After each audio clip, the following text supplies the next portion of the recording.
Não. Quase que eu dei de cara na árvore ali.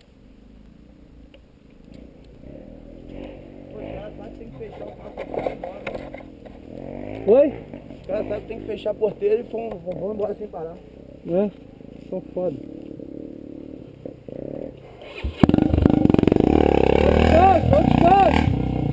O descanso!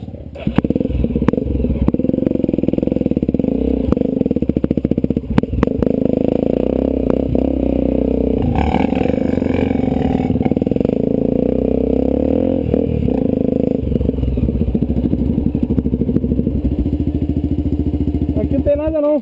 Tem? Porteira aí. Pô, chato pra caralho também fazer trilha assim. Devia estar aberto essa porra, não tava não? Acho que não. Aqui atrás a gente abriu. Primeiro embaixo. Não tem embaixo. Não tem.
Agora não vai subir mais não a minha. Tá a raiz grandona aqui.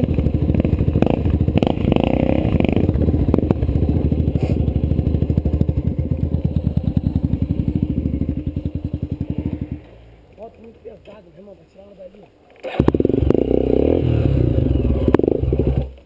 Fudeu. Liga a moto. A raiz muito grande aqui, cara. Mata. Foi mesmo, na hora que eu acelerei pra subir a moto, eu vim pela direita. Vim pela canto, eu vim direto. Eu, mas na hora que a moto subiu, eu soltei ela. Deixa eu puxar mais um pouquinho. Dá uma mijada.